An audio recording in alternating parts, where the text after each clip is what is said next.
I have students here in this country that they are sending accommodation feedback from home every month. Wow. They are like getting accommodation fee from home because they can't cope in the UK. Yes, because they can't cope.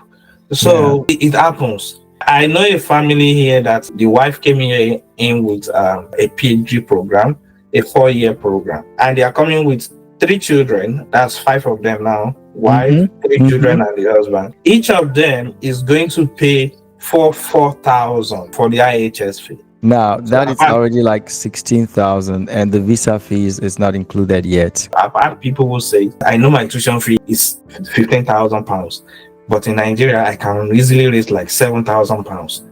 So Yeah. let me use that as my tuition deposit. I know when I get to the UK, I'm going to work 20 hours per week. And if I work 20 hours per week, that's £200 in a week. Then I can do £200 times 4, which is like £800 in a month. If I have £800 in a month, in 5 months, I'm already having like £4,000, that I will use as part of my, to complete my studies. But in reality, does it work? No. Because number one, you are coming in as a student, you have your curriculum expectation, which your study will bombard you with some assignments and all. The reality is even that as a student, you might not get that 20 hours job every week. When you first landed as a student, before you put in all your documents together and everything and start working, you might be spending like 2 months. How do you cope? So that expectation that I will come and start working and start making money, as much as it is true, but lower that expectation. In reality, it does not actually work.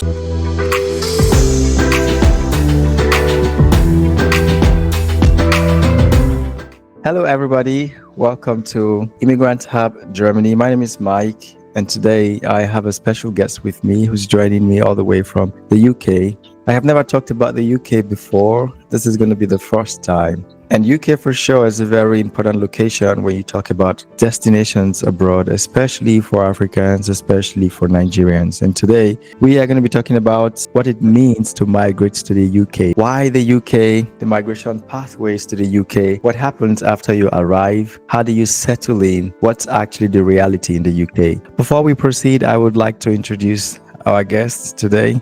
I am currently based in Manchester, here in the UK. So, well, it's nice to be here to share my little experience about, migrating to the UK as an African. Awesome. Thank you very much. First and foremost, why the UK for you in particular? Let's touch on that. One of the things that motivated me, because right from the time I never see myself, leaving Nigeria, I'm not so thrilled or fascinated with the abroad life, maybe because I feel I'm okay and comfortable in Nigeria, with our way of life and the way things are done.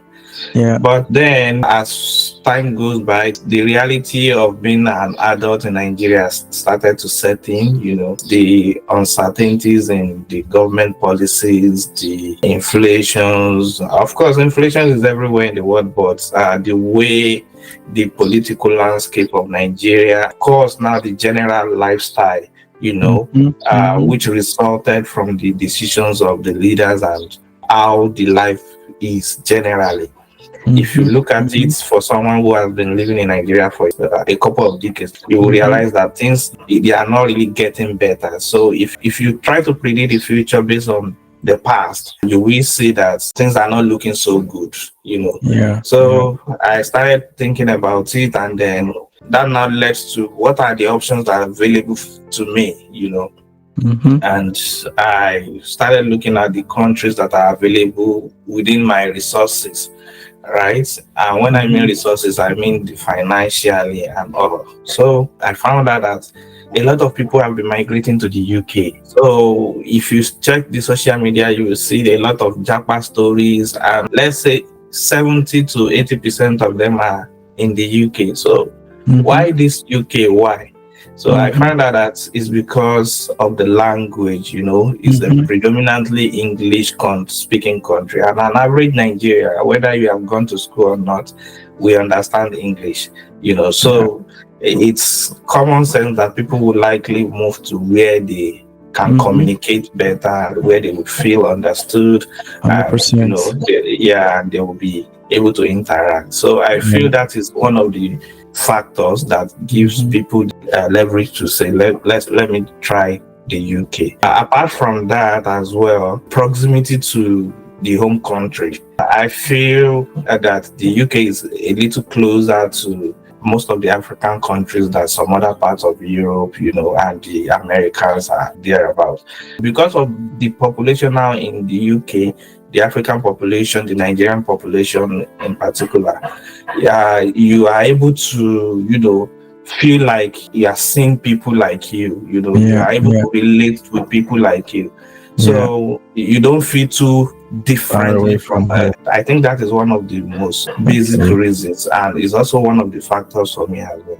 Okay, it makes a lot of sense, and it's totally logical for someone who's coming from an English-speaking country. So if you think Nigeria, Ghana, for example, or the English-speaking part of Cameroon, or other countries outside of Africa like India, and going back to Africa again, Kenya, for example, I think the first place that would come to mind would be English-speaking destinations. And like you mentioned, proximity, the UK would also come to mind.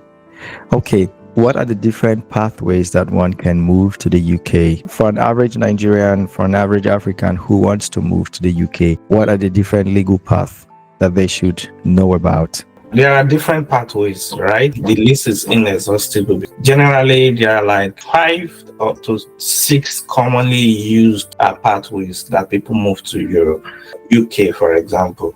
So we have the work visa route. Now, the work visa route has different type of work visa, but let me just put the work visa route by listing.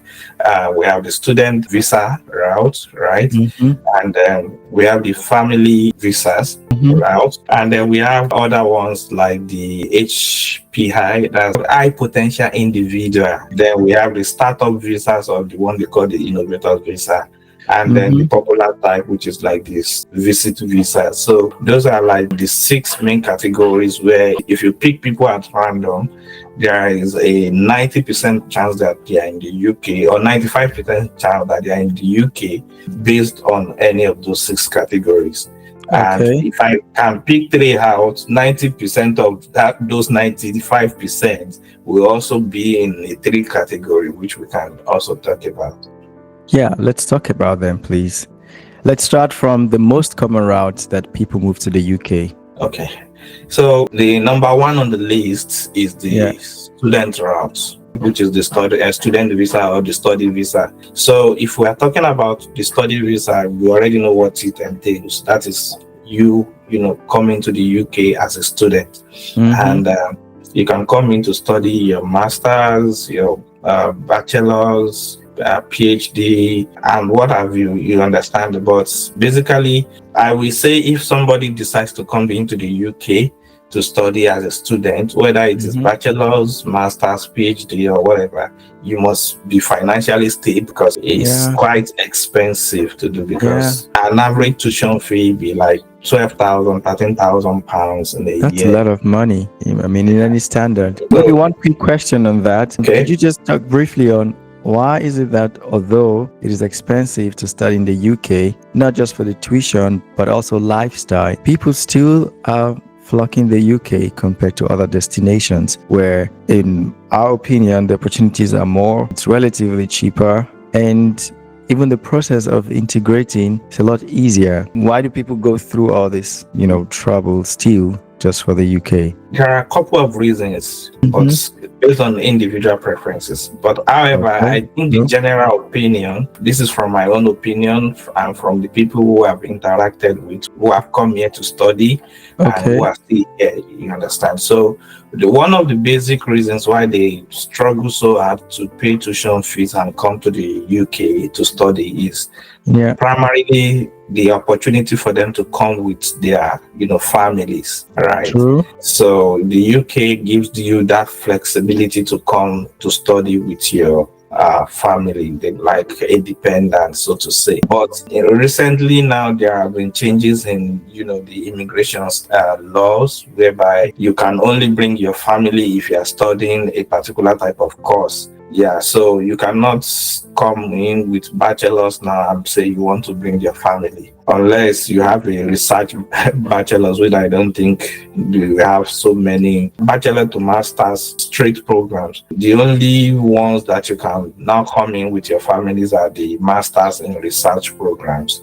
You cannot just study any theoretical masters and say you want to come with your family. Yeah, unlike the last 2-3 years ago, you understand. So you can see that, like, in the past 3 to 4 years back, around from 2020 to 2023, there were a massive influx of people into the UK through that route. So people use that opportunity to come to the UK, carry their family, their wife, 5 children, just because they are coming to study. Just a second. How does it work when a student is moving to the UK and also wants to move with a family? And especially in cases whereby it's not just the spouse, but also they have children. How does it work exactly? And what are the requirements for that, exodus? Okay, let's talk about the present realities, okay? I don't want to dwell too much on the past.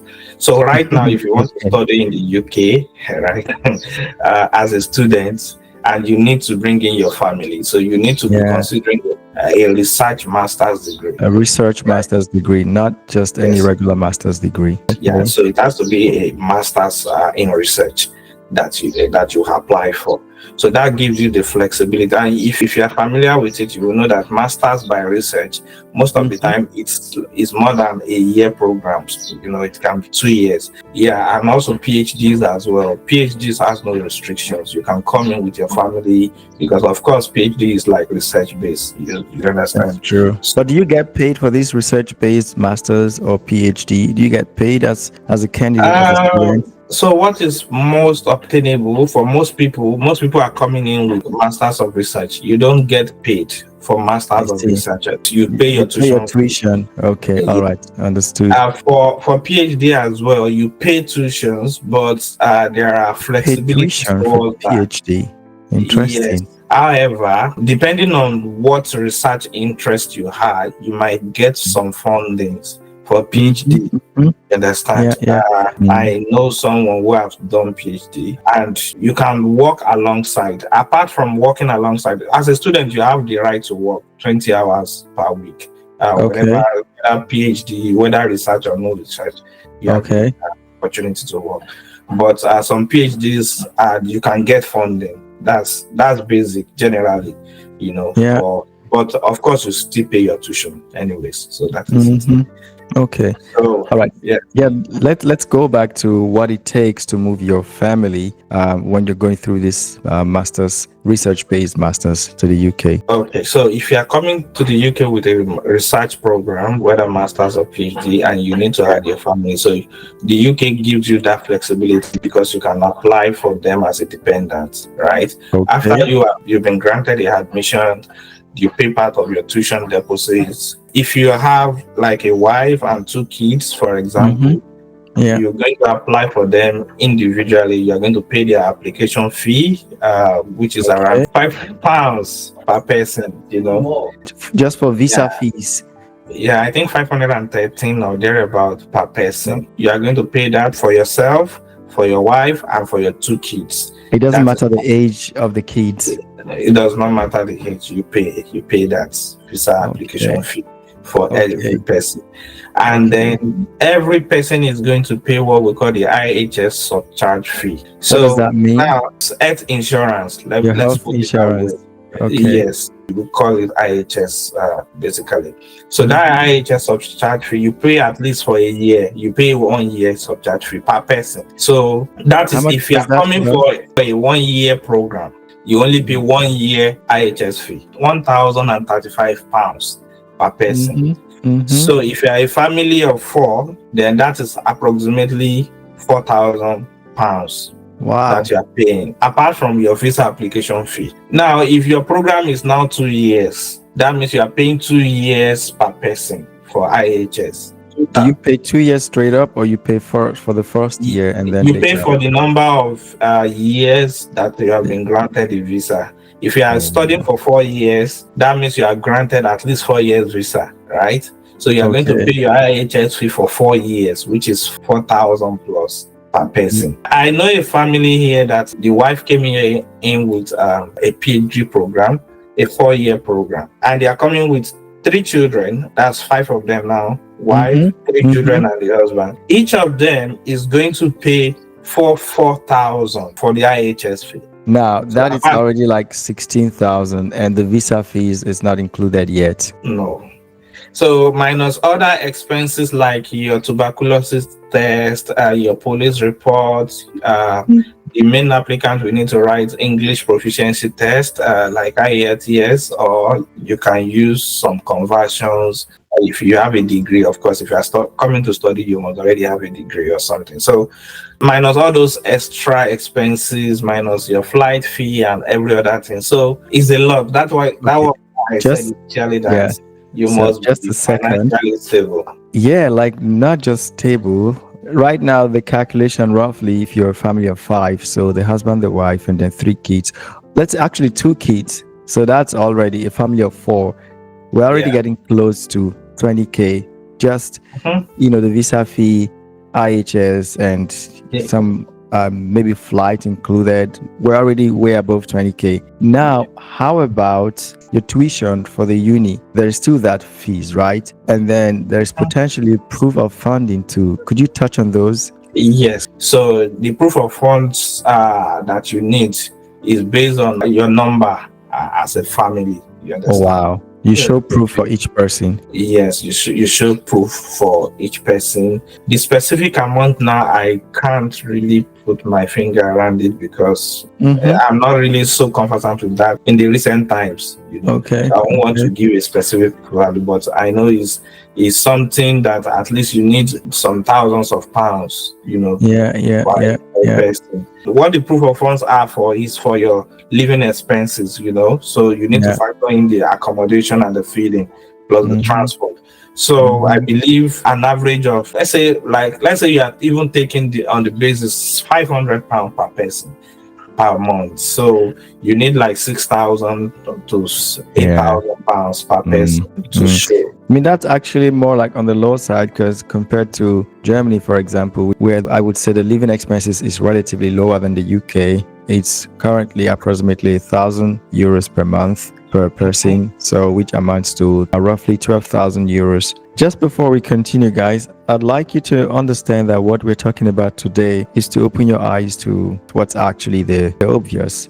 I'd like to mention why we are doing what we do. Right now, you're listening to our guest speaker all the way from the UK, Manchester, and he has a unique experience. I am based in Germany, and as you can imagine, there are immigrants all over the world. We are building Settling to curate information and experiences of people living in different parts of the world so that you can see the different options available to you. The UK is now coming across as expensive, but of course, it does not mean that everyone who moves to the UK needs to have thousands of pounds. There are people that have moved to the UK on scholarship, that it costs them definitely nothing close to these. These options exist. We could not talk about everything on this show, and that's why we're developing Settling. We're building Settling for you, a platform that informs and connects you about migration. Migration is a personal experience, so you need to understand what exactly works for you, which destination is for you, what opportunities are there, what is it going to take you to get there, and ultimately, what's your purpose, why are you going there? All these and many more you will find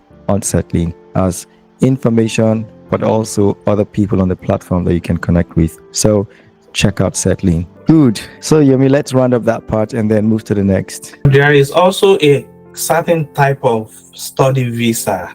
I have a friend who comes in here whose tuition has been prepaid by the UK government. There's a scheme like that they run for people who wants to come to the UK to teach in science related subjects, the science, technology, engineering, and mathematics, STEM courses.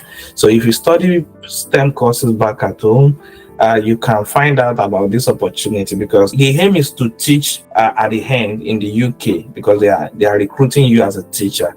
But Mm-hmm. why they are recruiting you to come and teach, you also undergo a master's program with that. The Okay. master's program has now been prepared as part of the scheme. So as you are going for the program, it's integrated with teaching practice. So you continue teaching. So it's like a work and study program for those teachers. As they are teaching, they get paid, but they are still undergoing some training courses, a Yeah. master's training course, which has Yeah. already been prepared. So Yeah. why we are saying everybody, you need a lot of money to come in with information. These are also free pathways. Mm-hmm. Okay. Mm-hmm. The only thing you need Mm-hmm. to pay for is like your visa fee and the other, prerequisites to come along, or your Mm-hmm. IHS and whatever. But every other money like tuition, you don't come here to pay tuition, even though you are undergoing some course Okay. at the master's level.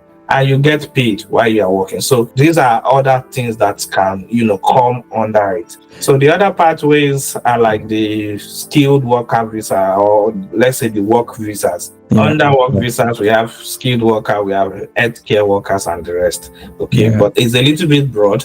But Yeah. for that, I will just let me just put it as a work visa, because Yeah. what it is like you need a work contract to be able to Yeah. come into the UK. Yeah. And for you to do that, you must have secured an employer in which is in the UK who have a license to sponsor you into the Mm-hmm. UK.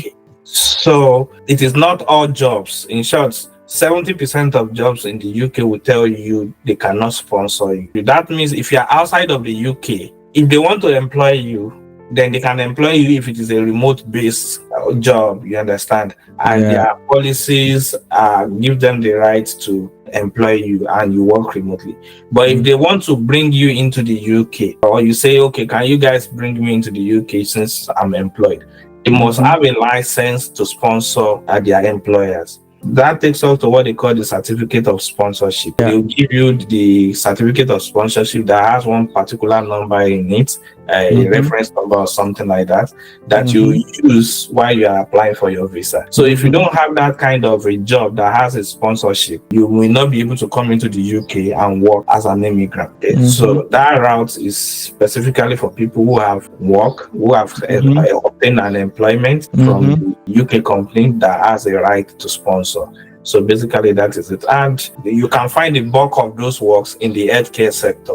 But recent immigration policy has now forbidden the healthcare visa, which is one of the major employer of labor from Africa and from Nigeria. They've now forbidden them to hire healthcare workers from outside of the UK. These are like policies from the last year. So these are things that have impacted immigration into the UK through the work visa, because people just come into the UK. You even have some employers, so to say, which is illegal, by the way, selling this certificate of sponsorship to immigrants just for them to come in, because when you have that sponsorship, you can bring in your family, so you have massive influx of immigrants, and the UK had to amend their policies as regards that. So we have that skilled worker route as also a pathway. I want to talk about 4. We've talked about 2 now. The other one that looks like it is the family visa. There are like 2 types of it. We have the spouse or partner visa. That is if you are marrying somebody who is a British citizen or somebody who have a settled status in the UK. You can marry based on that, and then you can use that opportunity, to come into the UK. So what the visa type is the spousal or the partner's visa. The other one that looks like it is the dependent visa, which I think we've already mentioned. That is if you have your partner or your wife or husband working inside the UK, they are already in the UK, they are working because a company has sponsors them. So you can apply as a dependent through the dependent visa to join your partner in the UK. Then the Okay. last one that I want to talk about is the high potential individual. So the high potential individuals are like people who have graduated from a certain university in the last 5 years. If you have graduated from the university that are within the rank, excluding any UK university, so outside of UK universities. So Yeah. it means if you are in Nigeria, for example, and your university is within the rank of, I think the lists are always there, they are always updated. Okay. Let's say if it is the first 200 universities now that Mm-hmm. are ranked. So if your universities are there, or if your university is among the rank within the last Mm-hmm. 5 years of your graduation, you can apply to be an high potential, individual based on that and Okay. come to the UK. You don't Mm. need any work, like you can just apply to come Oh, to the wow. UK and look for work. That's actually an interesting route. So if your university is among the university within that rank or range Yeah, and you graduated within 5 years, you just yeah. apply to and so what are you applying to come and do in the UK to seek opportunities? So it's the migration part. So you have 2 years visa to come into the UK. You can do anything you like within the 2 years, Oh, anything wow. legal. So you can come here to look for work. So if you have your work, then you can switch your visa type to a work visa. You That's understand? interesting. And you also would have to show proof of fund for yourself and the healthcare payment and all those. Yes. So the only thing you need, if you are coming through that route, is of course, you need your proof of fund, and then you need to pay all those healthcare charges as well. Yeah, So yeah, yeah. so Okay. that's that. But you don't need Yeah. anybody to sponsor you or anything. There is also a part with that is what they call the global talent visa, right? The Yeah, global global talent, talent visa. yeah. So it's like if you are a star or a potential star or is a person of impact. You understand? Mm-hmm. Maybe you are a Mm-hmm. musician. Maybe you can even be a programmer. You can be a content creator, but you are making impact. There are a lot of Nigerians who are in the UK with global talent visa as well. So Awesome. yeah, it's Yeah. something that one can look into. The last 2 points we're going to touch on is expectations versus reality. Most times when people move abroad, they move with certain expectations, but the reality is not always the case for what happened. Could you touch on that, regarding settling in the UK? What has it been like? What have you observed, even the expectations from people moving to the UK versus the reality that they actually experience once they land the UK? So let me say, everybody will have maybe let's say similar expectations in terms of maybe quality of life and the rest. But Mhm. your expectations should be based on your circumstance. Your Okay. expectation as a student cannot be the same expectation as somebody who is coming in with a work visa. So you should know what you should be expecting as a student. You should not be expecting something which is not in line with your situation. So a student should not be expecting the same lifestyle as if somebody who is working. Now, expectation based on reality. Now, for expectation now, for someone who comes in with a student visa, one of their expectation is usually, especially from if you're coming from Africa, from Nigeria. So I've had people who say, I know my tuition fee is £15,000, but in Nigeria, I can easily raise like £7,000. So let me use that as my tuition deposit. I know when I get to the UK, I'm going to work 20 hours per week. And if I work 20 hours per week, that's £200 in a week. Then I can do £200 times 4, which is like £800 in a month. If I have £800 in a month, in 5 months, I'm already having like £4,000, that I will use as part of my, to complete my studies. Some can be having that kind of expectation, but in reality, does it work? No, because number one, you are coming in as a student, you have your curriculum expectation, which your study will bombard you with some assignment and all. The reality is even that as a student, you might not get that 20 hours job every week. When you first landed as a student, before you put in all your documents together and everything and start working, you might be spending like 2 months. How do you cope?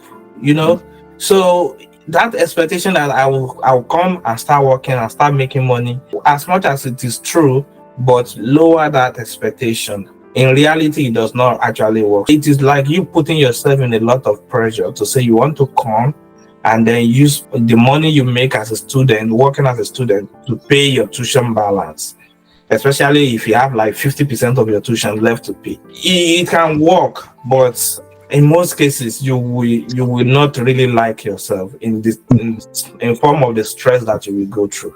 So because you have to pay for your accommodation, you have to feed yourself. I have students here in this country that they are sending accommodation fee back from home every month. Wow. They're like getting accommodation fee from home because they can't cope in the Yes, UK. because they can't cope. So it happens. The reality is most times far below your expectation, at least if you are a student and if you are in your first, your first 6 months, your expectation would be below par. And the same thing for somebody who is working, who comes in with his work visa. Congratulations to you because you are coming with a job, right? And it's expected of you that when you land, you start working and you start earning. But what people don't also know is that here, what is taking most of the people's money is accommodation, depending on where you are working. If you are working in London, for example, or you are studying in London, that is a very high-end place to live, and to work. Even though the salary base is a little bit higher than the other part of the country because of the social life and how expensive things are. But they are so expensive and you need to pay for your accommodation. You only know that you pay your rent. For example, let's say you are paying a rent of 500, or let's say you have a house of your own and you are maybe a one bedroom and you are paying £600 per month or 700 thereabout, whatever, depending on your location. And they already thought of it in their head. Maybe they've already factored it out. Okay, maybe they have done the calculation back at home from looking from online. Okay, my rent is 600 per month and everything. But you did not factor in that you will pay for what we call the council tax because you are the because you are the one that collected the house as so you are the main tenant collected from the agency. So you are going to pay your council tax, you are going to pay for your water bills, you are going to buy electricity for your house, and all these, they are constant. Now we are in the summer now, everywhere is cool and calm. You can say I'm wearing my normal shirt, it's not cold. You've not used the heater in this house now for the past maybe 2 months or thereabouts because the weather is but now when the winter comes, your consumption, you put on the gas every time, the heater every time, to run the gas. So your expenses go up, go higher. So you may not have that much savings as you think you will have. Say, when I get to the UK like this, I will start sending 2 million, 5 million to my people back at home every month because I'm making that. At the end of the day, it's not going to, and if you want to meet up with that lifestyle, you start putting yourself on pressure. You start working 2-3 jobs because you need money and you will not have enough rest, And you see people, people collapsing. You'll be walking on the road and you see some people, they are so unkept, they look shattered. They are making the money because they are working. Some will go from morning to night. They only come and have like 2-3 hours rest, then off to another job. Why? I commend you because you have the energy and the passion to do all those work, but it's not something that you can sustain over a long period of time. Right? I understand if you are in a situation and you need the money urgently to do some things, but you are here for a long time. You should not be focused on the short time money that you want to acquire the money. Or the work and the money will always be there, but you need to prioritize your good health while you work your normal work. Do what you want. But everybody has their own needs, anyways. But then the reality is that if you think it is very easy, it is not. Right? It's not very easy. Like people who are back home, they think that it is so easy to pick up. Maybe they just pick the money on the floor, or when you come, the jobs are always there. No, the jobs are not always there. You struggle to look for the job, just like you will do in your country. The only difference is that when you find a job and you do your work diligently, nobody's going to owe you money. Nobody is Mm-hmm. going to, discriminate against you that you are, Mm-hmm. when you know what you are doing, you Mm-hmm. get a job. Mm-hmm. And the jobs are there. Yeah. Just to prove that you are qualified to do the job. And when Mm-hmm. you prove yourself, you get a job, and then you live your life. So the reality and the expectations, before you will say you are living your expectation as an immigrant, at Yeah. least put your mind there that you will spend like 2-3 years. Yeah. Yeah. Mm-hmm. In Mm-hmm. the first 1 year, you will not meet it, unless in maybe in extreme cases. Yeah. There Mm-hmm. are people who Mm-hmm. come here and they start living good life. Yeah. But yeah, Yeah. for 95% of people, Yeah. you first need to struggle, and then Yeah. you keep on getting balance, Mm-hmm. But usually put your target at within 2 to 3 years, you get comfortable to the level you want to be. But in Yeah. your first 6 months, 1 year, just know that you are here to struggle and make your ends meet. That is it. Yeah, that is my own reality versus Versus expectations. expectation. Yeah. No, thank you very much. And I like how you put it in the sense that your expectations will not always be what happens in actual sense. I think this would be a nice time to round up the session because we can go on and on. But to sum it up, you have to understand when you're moving abroad. I'd like this to go first and foremost to people who are already living abroad. Put yourself first. You come first. It's not selfish, but that's the only way that you can sustain yourself and even the people that you need to take care of. I think for most migrants, by default, they have the obligation to take care of their family. There's no doubt. But you have to be logical about this. If you're doing 2, 3, 4 jobs daily, weekly, and you have not enough rest, what's the plan exactly? When you fall sick, when you lose your job, when you lose your house, whatever happens to you, the chances of those people back home coming to help you is almost zero.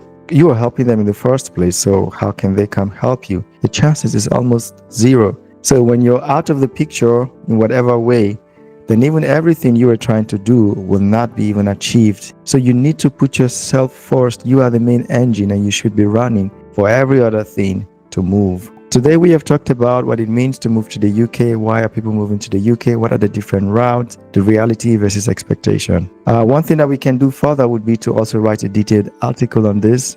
As you can imagine, we could not cover all the key points and all the details. We're going to write a detailed article on this. You can find it on Settling when you visit the platform so that you can read further and begin to engage with the community. Thank you so very much for joining me on this show today to share your experience in the UK and also putting out this information generously for the people. Let's wrap it up with some final words from you about your experience in the UK so far and what you would, say to someone who wants to move to the UK anytime soon. Okay, so in conclusion, right, as much as there are, pros and cons to everything, I will say to you that if you have the means to come into the UK legally, please do. I've said a lot of things here about the challenges, but there are also opportunities. We can't name them all, When you come here legally, you do your legal activities, you carry out legal activities, you do your things the legal way, you are not a troublemaker. You will enjoy the amenities, you enjoy the life, the good life, everything that we lack back there in Africa, in Nigeria, you have them here, right? So if you have the means to come here, please do. I do not discourage you in any way. I encourage you to try your best and come here as well to at least enjoy the good life for yourself first. And when you are able to enjoy your good life, you can be able to, help your fellow family members, whether by bringing them over or by providing for them in whatever endeavor they like to do as well. But put it in your mind that it is not all bed of roses when you first come. You need to be hardworking, be dedicated, don't give up, because sometimes you may feel dejected after trying to apply for jobs and all, and you didn't have any response on time. You may feel, Mhm. and you may feel lonely as well at some point due to because of the presence you don't have that family presence that you have back at home. You may not have your friends to speak with in a day, Yeah. but keep your head straight, keep your mind sharp. Don't feel too lonely. Socialize, go to church if you're a Christian, go to mosque if you're a Muslim. If you find time to exercise, go to the gym to strengthen your physical and mental capacity. So Mhm. Mhm. when you do all that, you will have a balanced life when you come here. So if you have the means, by any means, legally, please try and join us in the UK, and let's help our fellow people who are back at home. And then, we can generally promote our country if we are unable to help while we are there. From here, we can be helping our country by being a good citizen, 100%. representing yourself well wherever you work as a Nigerian, Yeah. or if you're a student, represent yourself well, be of good values, and everything will be fine. Awesome. Thank you so very much. And thank you to all the viewers, listeners from all over. Check the description for all the relevant links. Leave your comment in the comment section below. Like, subscribe to the channel, follow us. We see you around. Cheers, guys.